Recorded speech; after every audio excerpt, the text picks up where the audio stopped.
శ్రీ సచ్చిదానంద సమర్థ సద్గురు సాయినాథ్ మహారాజ్కి జై. నమస్కార సాష్టాంగ శ్రీ సాయినాథ. ఓం సాయిరామ్. శ్రీరామ విజయము ఈ గ్రంథాన్ని మరాఠీలో రచించిన వారు శ్రీధర కవి గారికి నమస్కార సాష్టాంగ ప్రణామాలు. తెలుగులో అనువాదంని మనకు అందించిన వారు సాయినాథుని నారాయణరావు గారికి నమస్కార సాష్టాంగ ప్రణామాలు. సాయినాథులకు శరత్ బాబూజీ గారికి నమస్కార సాష్టాంగ ప్రణామాలు. ఈ విశ్వంలో ఉన్న ప్రతి ఒక్క గురువుకు పేరు పేరున నమస్కార సాష్టాంగ ప్రణామాలు. అధ్యాయము 10. శ్రీ గణేశాయ నమః. శ్రీ సీతారామచంద్రాభ్యాం నమః. క్రిక్కిరిసి ఉండే సాధు సజ్జన సభను చూసి సరస్వతి పరుగున శబ్దరత్నాలు భాండారంతో పాటు ఆ భక్త పీఠానికి వేగంగా వచ్చింది. గ్రాహకుల ఇష్టాయిష్టాలను బట్టి పరీక్షకులు కావలసిన రత్నాలను చూపినట్లు, ఆకలికి తగ్గట్లుగా అన్నం వడ్డించినట్లు, అతివలు అవయన సౌందర్యానికి తగిన అలంకారం చేసుకున్నట్లు, అనుదినము సూర్యుడు సమయానుగుణంగా ఉదయించినట్లు, చంద్రుడు వెన్నెల ప్రసరించినట్లు, వర్షాకాలంలో మేఘాలు వర్షించినట్లు, ఋతు సంక్రమణాన్ని బట్టి తరువులు పుష్ప ఫలాలను ఇచ్చినట్లు, సత్సమయాన సత్పురుషులు ఫలాపేక్ష లేకుండా సత్కార్యాలు చేసినట్లు, వేదభావాలకు అనుగుణంగా పండితులు శాస్త్రతర్కం చేసినట్లు, ఉప్పును చూసి నీరు ఆకర్షించినట్లు, శ్రోతల మనోభావాలకు అనుగుణంగా మహర్షి వాల్మీకి సక్రమంగా రామ కథను వర్ణించిన క్రమాన్ని అవధరించండి. శబ్ద భవసాగరం ఉప్పొంగి పొరులుతుంది. దీనికి స్ఫూర్తి వాయువు. ఆ వాయుబలంతో రామ విజయం అనే ఓడ కవిత్వ తరంగాలపై సద్గురు కృప అనే లక్ష్యం వైపు వేగంగా సాగిపోతోంది. ఆ రేవులో శబ్దరత్నాలు అపారం. మహాగ్రాహకులైన సాధు సజ్జనులు భాండాగారాలను నిండుగా వాటిని నింపుకుంటున్నారు. ఆదరభావంతో శబ్దరత్నాలను పరీక్షించి ఆనందించండి. దశరథ శోకం. ఇంతకు ముందు అధ్యాయంలో సుమంతుడు రామ మందిరానికి విచ్చేశాడని తెలుసుకున్నాం కదా. అక్కడ కైకేయి సదనంలో దశరథుడు అగ్నిన పడ్డ ముచ్చంలా శోకాకిలుత మనస్కుడై ఉన్నాడు. గ్రహణ సమయాన కళాహీనులైన రవిచంద్రుల్లా అడసులో ఇరుక్కున్న అండజంలా దశరథుడు శోకగ్రస్తుడై శ్రీరాముని పిలవమని సుమంతుని నియంత్రించాడు. సుమంతుడు శ్రీరాముని సమీపించి, పురాణ పురుష, సర్వాత్మ, మహారాజుగారు మిమ్మల్ని కైక మందిరానికి రమ్మని కబురు పంపారని నివేదించాడు. వెంటనే నీలమేఘశ్యాముడు, కోదండధరుడు, భక్త కైవారి, కైవల్యదాత, వేద పురాణ వంద్యుడు సిద్ధంగా ఉన్న సదనం ఎక్కాడు. సర్వాలంకార భూషితుడైన శ్రీరాముని గాంచి అయోధ్య నివాసులు, కోటాను కోట్ల మన్మధులు కూడా ఆయన అందం ముందు దిగదుడిపేనని అనుకున్నారు.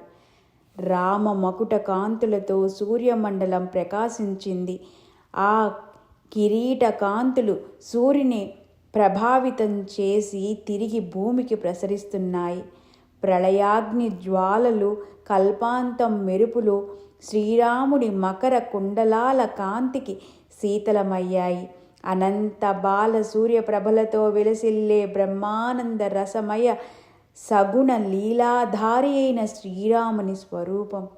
మేరు పర్వత వర్తిత నిర్మల సువర్ణ జల ప్రవాహంలాగా నుదుట మెరిసే కుంకుమ తిలకం శోభిల్లింది. అయోధ్య నగరమంతా సువాసనలు విరజిల్లుతున్న దివ్య చందన చర్చిత దేహం. ఆ సువాసనాలను ఆస్వాదించి దేవతలు ఆత్మానందంతో నాట్యం చేస్తున్నారు. అందాలు చిందే మెడలోని ముత్యాల మాలలను చూస్తే బ్రహ్మాండంలోని నక్షత్రాలన్నీ మాలగా ఊగుతున్నట్లున్నాయా అన్నట్లుంది. భక్త సముదాయానికి ఆనందాతిశయం కలిగించే విశాలమైన వక్షస్థలం. హృదయ ఫలక కాంతులు ఆకాశాన్నంటుతున్నట్లుగా చేతిన కోదండంతో నడుమున పీతాంబరం కాంతులీనగా మహావిష్ణు అవతారమైన శ్రీరాముడు రథంలో సాగగా 56 దేశాధీశులు సంతోషించారు. ముందు చతురంగ బలాలు నడిచాయి. వాద్యాల హోరు మిన్నంటింది. పౌరులు, రాజులు శ్రీరాముని ముఖారవిందం దర్శనం చేసుకుని విష్ణు సందర్శన భాగ్యంగా భావించారు అందరూ. శ్రీరామునికి జన్మనిచ్చిన తల్లిదండ్రులు ధన్యులు.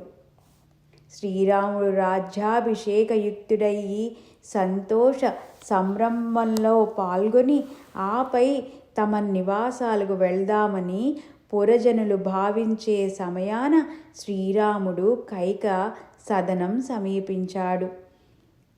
లక్ష్మణ, సుమంత సమేతుడై శ్రీరాముడు జనసమూహాన్ని నెట్టుకుని అశ్రుధారలతో మూర్ఛిత స్థితిలో ఉన్న దశరథుణ్ణి, ప్రక్కనే ఉన్న కైకను చూసి నమస్కరించాడు. సదా విజయం కలుగుగాక అని ఆశీర్వదించింది కైక. మాత, తండ్రి గారి దుఃఖానికి గల కారణమేమిటి? నేలపై ఎందుకు పరున్నారో వివరించాల్సింది అని కైకను అర్థించాడు శ్రీరాముడు. పూర్వం మహారాజు నాకు 2 వరాలు ప్రసాదించారు. వాటిని చెల్లించమని కోరినందుకు దుఃఖిస్తున్నారు అని అంది కైక. ఆ మాట విని, ఆ వరాలను నేను చెల్లిస్తాను, అవి ఏమిటో సెలవివ్వండి అని కైకకు మాట ఇచ్చాడు శ్రీరాముడు. నీవు 14 ఏళ్ళు వనవాసం చేయటము, లక్ష్మణుని వైపు చూస్తూ నా పుత్రుడు భరతుడికి రాజ్యాభిషేకం జరగాలని అన్నది కైక. శాస్త్రవిదితంగా తల్లి ఆజ్ఞను ధిక్కరించకూడదు. సన్యాసం గ్రహించిన తల్లికి నమస్కరించాల్సిందే. నా ప్రాణం కన్నా భరతుడే మిన్నా. అతడికి రాజ్యాభిషేకం చేస్తే నా కష్టాలు శాశ్వతంగా తొలగిపోతాయని శ్రీరాముడు భావించాడు. కానీ ఆదిశేషుని అవతారమైన లక్ష్మణునికి క్రోధం పెల్లుబికి నిశిత దృక్కులు సారించిన వివేకంతో కోపాన్ని అణుచుకున్నాడు. శ్రీరాముడు కైకకు నమస్కరించి పరమానందంగా తపోవనానికి వెళ్ళడానికి ఉద్యుక్తుడయి వినాయకుడు, కుమారస్వామి దైత్యకుల సంహారానికి ముందుగా పార్వతికి మొక్కినట్లుగా, గరుడు అమృతం తేవడానికి ముందు తల్లి వినతకు నమస్కరించినట్లుగా శ్రీరాముడు కౌసల్య ఆశీర్వచనం కోసం కౌసల్యా సదనానికి వచ్చాడు. కౌసల్య సంతాపం జరిగిందంతా శ్రీరాముడి ద్వారాగా విని హృదయంలో బాణం గుచ్చుకున్నట్లుగా నానావిధ ద్రవ్య నష్టం కలిగిన లోభిలాగా కౌసల్య బాధతో విలవిలలాడుతూ కింద పడి మూర్ఛిల్లింది. ఘనశ్యామ, రాజీవనేత్ర, నన్ను వదిలి వనవాసానికి ఏ విధంగా వెళ్ళిపోదామనుకున్నావు? నా పుష్పవాటికలో ఎవరికీ కనపడకుండా 14 ఏండ్ల వనవాసం చెయ్యి అని తన అనుమతి కోరిన శ్రీరాముడితో కౌసల్య అన్నది. అందుకు రాముడు, వనవాస పాలన ఆ విధంగా నెరవేరదు. పితృవాక్య పాలన అక్షరాలా పాటించడానికి దండకారణ్యంలో నివసిస్తాను. సూర్యుడు పడమట ఉదయించవచ్చేమో కానీ నేను ఆడిన మాట తప్పను. ఇందులో ఏమాత్రం అనుమానం లేదు. వాస్తవంలో ఆచరించి చూపుతాను. సత్పతివ్రతకు సంతానంగా సంభవించిన నేను ఆడిన మాట తప్పితే సృష్టి ఉన్నంతకాలం ఆ అపకీర్తి తప్పదు. భర్త పోయిన అనంతరం భార్య సౌందర్యంలాగా, దాంభికుని జ్ఞానంలాగా, చపలుడి శూరత్వంలాగా, అజాగళస్తనంలా, స్త్రీ వేషధారి నటనలాగా, తాగుబోతు చేతిలో ఉండే అపవిత్రమైన పాత్రలా, జన్మాంధుడికి విశాల నేత్రాలలాగా, దాన మెరుగని వాడికి సంపాదనలాగా, పితృవాక్య పాలన చేయని వాడి జన్మ వ్యర్థము. కాబట్టి మాత పిత్రాజ్ఞానువర్తిగా అడవులకు వెళ్ళటానికి అనుమతినియ్యండి అని తల్లి పాదాలకు నమస్కరించి చేతులు జోడించి చేరువుగా నిలిచాడు. కౌసల్య గుండె బరువుతో రాముణ్ణి ఆలింగనం చేసుకుంది. సీతారామ లక్ష్మణ వనవాస ప్రయాణ సన్నాహము. శ్రీరాముని వనవాస వార్త నగరంలో పాకిపోయింది. లోకులు చింతాక్రాంతులయ్యారు. చివరగా కౌసల్య, నాయనా రఘునందన, సుకుమార, జగన్మోహన, నా ఆజ్ఞకు వ్యతిరేకంగా వనవాసానికి ఏ విధంగా వెళ్తావు అని ప్రశ్నించింది. అన్నా, నువ్వు ఆనతిస్తే త్రుటిలో కైకేయి నిర్మూలనం కావించి అందరినీ సంతోషపరుస్తాను. నీ వనవాస వార్త దశరథుడి ప్రాణత్యాగానికి దారితీస్తుంది. అయోధ్య అనాథ అవుతుంది. నీయందే ప్రీతిగల భరతుడు రాజ్య తిరస్కారం చేస్తాడు. కైకేయి వధ భరతుడికి ఆనందమే. దుర్వాసనల నాశనమే సాధకులకు ఆత్మప్రాప్తి కలిగిస్తుంది. రాత్రి ముగిసిన వెంటనే సూర్యోదయం అందరికీ ప్రీతి పాత్రత అవుతుంది. ఇందుకు అనుజ్ఞ ఇవ్వండి అని లక్ష్మణుడు వేడుకొన్నాడు. ఆ మాటలను అప్రియంగా విన్నాడు శ్రీరాముడు. సోదరా లక్ష్మణ, జీవితంలో ఇటువంటి దుష్కర్మలు ఎన్నడూ చేయకూడదు. కౌసల్య, సుమిత్రలలాగానే కైకేయి కూడా మనకు మాతృమూర్తే. ఆమెను వధించటం వల్ల అపకీర్తి కలుగుతుంది తప్ప వేరే ఇంకే రకంగానూ మేలు జరగదని వివరించాడు.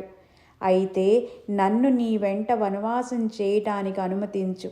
నిరాకరిస్తే ప్రాణత్యాగం తప్ప వేరే గత్యంతరం లేదు అని అన్నాడు లక్ష్మణుడు. రామా, లక్ష్మణుడు నిన్ను వినా క్షణం కూడా మనలేడు. వనవాస కాలంలో నీరు పళ్ళు తెచ్చి తృణశయ్య ఏర్పాటు చేసి నిన్ను సేవిస్తూ ఉంటాడు. కాబట్టి అతన్ని వెంట తీసుకుని వెళ్ళవలసింది అని బాష్పనయనాలతో సుమిత్ర శ్రీరాముణ్ణి కోరింది. లక్ష్మణుడు ఊర్మిళను సమాధానపరిచి సంసిద్ధుడయ్యాడు. రఘునందన, నన్ను వదిలి వనవాసానికి ఎందుకు పోతావు? మార్గం కంటకప్రాయం, ధూళి దూసరిత విస్తార ప్రాంతం. పీతాంబరాలను వదిలి నారచీరలను ఏ రకంగా ధరిస్తావు?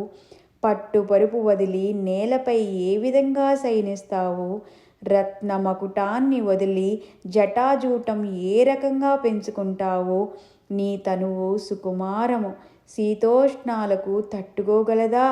సుగంధ పరిమళాలను వదిలి భస్మ భరితుడవు అవుతావా? రాక్షసులు పెట్టే కష్టాలను ఎట్లా ఎదుర్కొంటావు అని దుఃఖంతో కౌసల్య విలపించసాగింది. ఔషధప్రాయమైన మోహర్లు, వనమూలికలు కలిపి రక్షగా కేశాలకు కట్టింది. దిష్టి పీడ తగలకుండా ఉండేందుకు రక్షరేకు భుజాలకు కట్టింది. ఆదిపురుషుడికే తల్లి అయిన కౌసల్య శ్రీరాముడి కోసం సద్భావనతో పంచభూతాలకు నమస్కరించింది. ఓ తల్లి భూమాత, శ్రీరాముడు నీకు అల్లుడు. మన స్నేహబంధంతో ఇతన్ని రక్షించాలి. కమల పత్రేక్షుడు పోయే బాటలో సత్ఫలాలతో కూడిన వృక్షాలు ఉండేలాగా చూడు. ఈశ్వరుడు ఇతన్ని సకల సంకటాల నుంచి కాపాడుగాక. కమల దళాల వలె మృదువైన ఎర్రని శ్రీరామ పాదాలకు రాళ్ళు రప్పలు గుచ్చుకోకుండా రక్షించు అని భూమిని, రాముడు వెళ్ళే దారిలో దాహం తీర్చడానికి నదీ నదాలు, తాటకాలు, కాసారాలు నిండుగా నీళ్లతో నింపి ఉంచమని నీటిని, విశ్వప్రకాశం కల్పించే చండాంసుడా నీ వంశంలో జన్మించిన రాముడికి తీక్ష్ణ కిరణస్పర్శ తగలకుండా రక్షించు అని సూర్యుడిని, లోకప్రాణేశ ప్రభంజన నీ ధూళి కంటిలో పడకుండా రక్షించు. తీవ్రమైన తాపం వలన కలిగే అలసటను నీ మలయమారుతంలో తీర్చవలసిందని గాలిని, ఓ ఆకాశమా నువ్వు నిర్వికారంగా వర్తించు. నీలో నిబిడమై ఉన్న శబ్దజాలంలో మంజుల ధ్వనులను మాత్రమే ధ్వనింపజేయమనే ఆకాశాన్ని, త్రిమూర్తులు, అష్టదిక్పాలకులు, ఏకాదశ రుద్రులు, నవగ్రహాలు, అష్ట వసువులు, ద్వాదశ సూర్యులు, సకల దేవతా సమూహము, పాతాళ సర్పాలను, జలచరాలను, సముద్రాలను, నలుదిక్కులను ఉద్భవింపజేసి చరాచర ప్రాణులను అధీనంలో ఉంచుకున్న సకల పురాణ శాస్త్రాలను వాక్కులో దాచుకున్న బ్రహ్మను శ్రీరాముడి రక్షణ కోసము ప్రార్థించింది. ఇన్ని ప్రార్థనల తర్వాత కూడా రఘుపతికి వనవాస ఆజ్ఞను ఇవ్వటానికి కౌసల్య ఇష్టపడలేదు. సాధు హృదయ కమల భ్రమరము, దాన వకుల వైశ్వానరము, అజ్ఞానందకారాన్ని తొలగించే సూర్యుడు అయిన శ్రీరాముని మాతృవాత్సల్యంతో కౌసల్య అమాయకుడని తలచింది. రాముడు శత్రువులనే ఏనుగులకు సింహమని, దుఃఖ పర్వతాలను ఛేదించే సహస్ర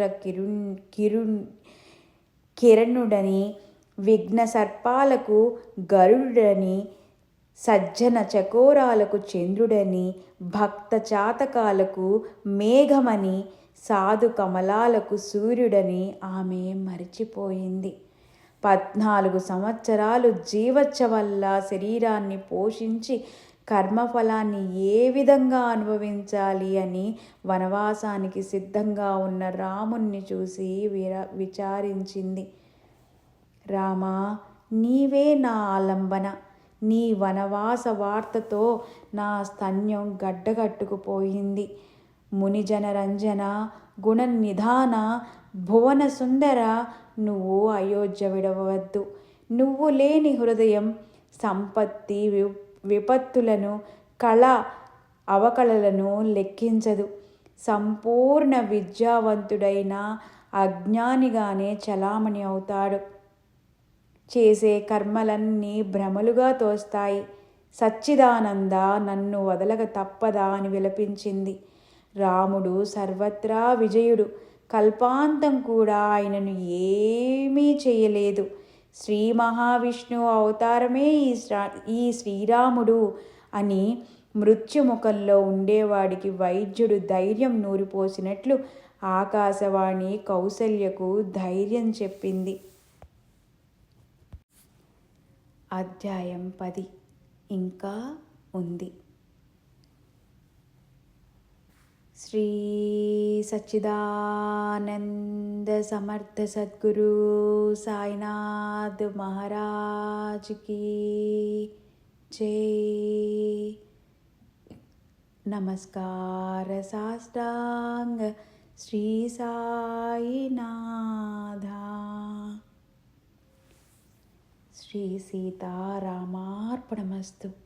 శ్రీ సాయిరామార్పణమస్తు. లోకా సమస్తా సుఖినో భవంతు. ఓం శాంతి శాంతి శాంతి.